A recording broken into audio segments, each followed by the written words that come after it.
तर ठाकरेंच्या मातोश्री निवासस्थानाबाहेर ड्रोन घेरट्या घालत असल्यामुळे राजकीय वातावरण चांगलंच तापलेलं आहे। ठाकरेंवर कुणीतरी पाळ ठेवत असल्याचा संशय व्यक्त केला जातोय। दरम्यान हे ड्रोन MMRDAचे असल्याचं पोलिसांनी स्पष्ट केलंय, पण या ड्रोन बाबत ठाकरेंना पूर्वसूचना का दिली नाही? Z+ सिक्युरिटी असलेल्या क्षेत्रात ड्रोन उडवता येतात का? अनेक सवाल या निमित्ताने उपस्थित झाले। मातोश्री बाहेर गिरट्या घालणाऱ्या ड्रोनमुळे निर्माण झालेल्या राजकीय वादाचा आढावा घेऊया आमच्या खास रिपोर्टमधून।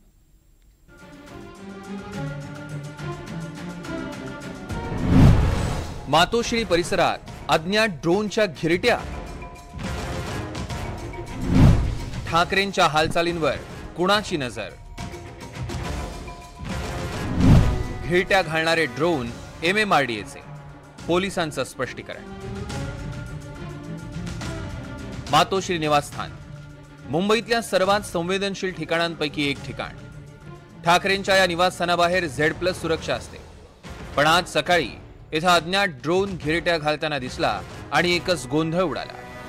मातोश्री आणि MMRDA कार्यालयादरम्यान असलेल्या रस्त्यावर हा ड्रोन घिरट्या घालत होता। ड्रोन मातोश्रीमधील सुरक्षा रक्षकांच्या दृष्टीस पडला आणि त्यांनी हवेत उडणाऱ्या या ड्रोनचा व्हिडिओ शूट केला।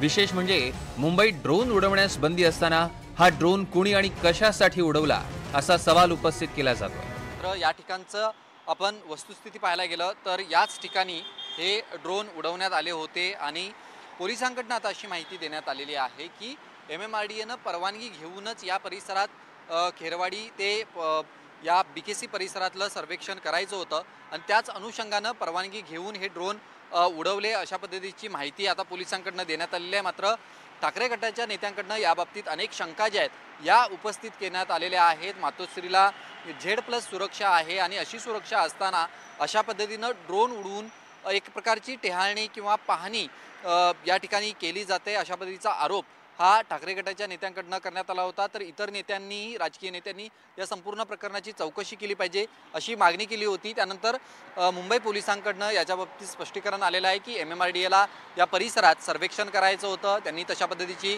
पूर्व परवानगी ही पोलिसांकडून घेण्यात आली होती। मुंबईत अशा पद्धतीचे ड्रोन उडवण्याची कोणालाही परवानगी नाही आहे, मात्र MMRDAकडनं अशा पद्धतीची परवानगी घेऊन या परिसराचं सर्वेक्षण जे आहे हे करण्यासाठी म्हणून या ठिकाणी ड्रोन उडवण्यात आले होते।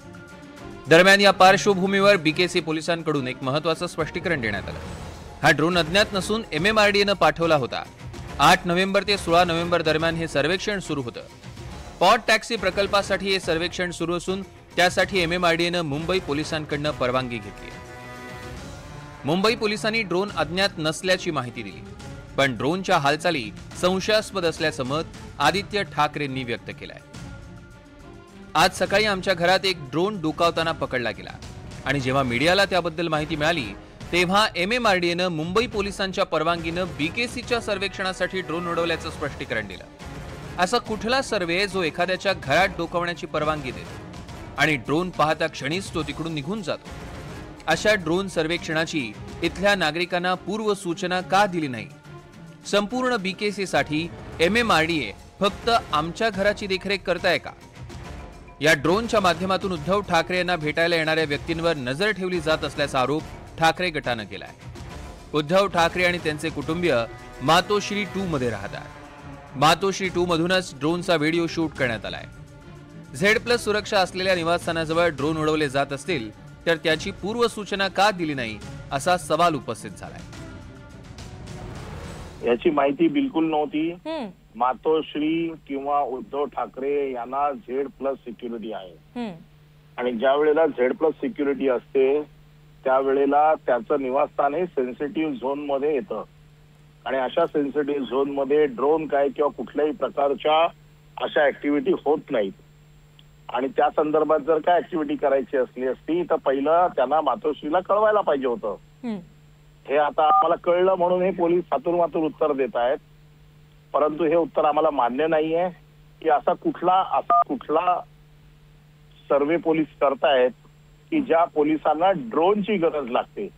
तुम्हाला माहित असेल की वो इकडे ऑलरेडी साहेबांना Y+Z सिक्युरिटी आहेत आणि हे सर्व असताना पण देखील त्याची पूर्वकल्पना तरी द्यायला पाहिजे होती आणि हा संपूर्ण भाग तुम्ही बघता की कलेक्टर ऑफिस आहे, शासकीय आहे, ही परवानगी जशी लोकांना तुम्ही विचारता तसं ते कायदेशीर MMRDचं असलं तरी देखील त्यांची जबाबदारी आहे ना, की रहिवाशींची प्रायव्हसी आहे त्यांच्या बाबतीत त्यांनाही विचारलं पाहिजे, त्यांनाही विश्वासात घ्यायला पाहिजे. दुर्दैवाने याची आम्ही अधिकची माहिती आता घेऊ. दरम्यान भाजप आणि शिंदेगडाच्या नेत्यांकडनं हा आरोप फेटाळण्यात आला.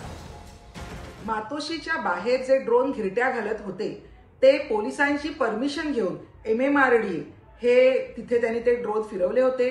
त्यांना काही सर्वे करायचा होता म्हणून. परंतु उबाठाच्या लोकांना सहानुभूतीची फार गरज आहे निवडणुकीच्या अगोदर. त्यामुळेच त्यांनी कसलीही शहानिशा न करता, पोलिसांशी अथवा प्रशासनाशी चर्चा न करता पहिल्यांदा मीडियाशी बोलणं श्रेयस्कर समजलं. कारण त्यांना कुठेतरी आता तोंडावर पडायची सवय झालेली आहे. त्यामुळे कुठलीही माहिती शहानिशा न करता आपल्याला कशी सहानुभूती मिळेल याचा प्रयत्न करणारे हे उबाटाचे अर्ध्या हळकुंडात पिवळे होणारे नेते.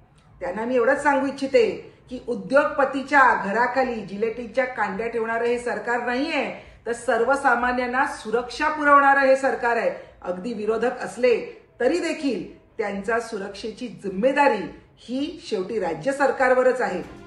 मुंबई महापालिका निवडणूक तोंडावर आली आहे.